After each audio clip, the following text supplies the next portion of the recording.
अजमेर से खबर आ रही है। बता दें कि अजमेर में शहर कांग्रेस कमेटी का छात्रों की गूंज कार्यक्रम, लोकसभा नेता विपक्ष का राहुल गांधी का छात्र व छात्राओं के साथ दिखाया संवाद कार्यक्रम।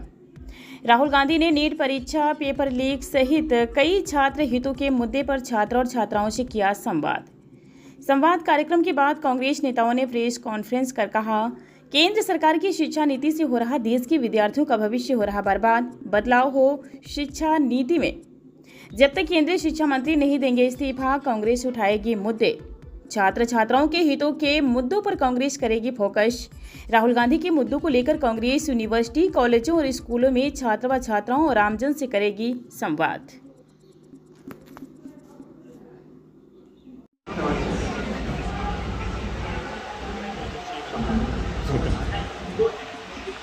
Just introduce yourself. Hello everyone, myself Soumya Meena. Hello everyone, myself Soumya Meena and I'm a JEE aspirant.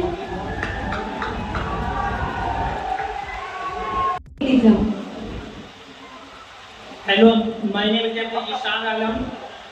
I am preparing for NEET.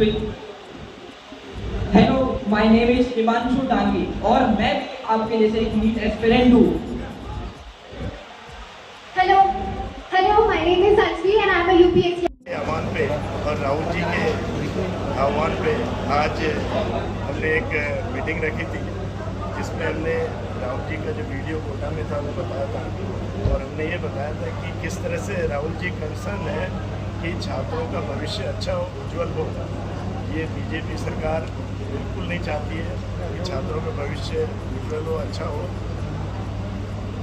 NEET की परीक्षा में अभी आपने देखा होगा पेपर लीक हुआ, उस पर मोदी जी का आज तक कोई प्रेस नोट या कोई भी अर्जन नहीं आया। इवन जबकि जो शिक्षा मंत्री है उनको इस्तीफा दे देना चाहिए, अभी तक उन्होंने इस्तीफा नहीं दिया। मैं राहुल जी की इस बात को ताकीद करता हूँ, कहता हूँ कि हमें चाहे कांग्रेस हो या कांग्रेस नहीं भी हो, तो हम सब आह्वान करें, इस सिस्टम को सही करें और जो बच्चों का भविष्य है उसको आगे बढ़ाएं। और ये जो प्राइवेट कॉलेजेज हैं, ट्यूशन है, उनको ख़त्म करके एक तरह से सबको समान शिक्षा मिले और अच्छी तरह शिक्षा मिले। यही मैं इतनी गंभीरता से इस विषय को लिया है और विषय छात्रों का विषय, छात्रों के भविष्य का विषय है। हर माँ बाप की इच्छा होती है कि मेरा बेटा बेटी उसका करियर बने, और इस सरकार की जो शिक्षा नीति है, ये नीति बच्चों का भविष्य के साथ में मतलब वो चुनिंदा बच्चों का भविष्य संवरता है और लाखों करोड़ों का भविष्य बर्बाद होता है। इस शिक्षा नीति में बदलाव हो। राहुल गांधी जी कोटा गए, कोटा में कितने हादसे हो रहे हैं, कितनी सुसाइड हो रही है, और उन स्टूडेंट पे जिन पे प्रेशर है पढ़ने का और बहुत पढ़ाई करने के बाद में पेपर लीक होता है। इन घटनाएं रुके ये, इसलिए शिक्षा का बजट बढ़े, शिक्षा नीति में बदलाव हो।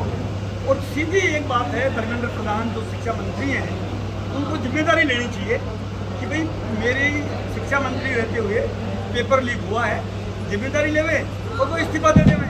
ये देश की भावना है।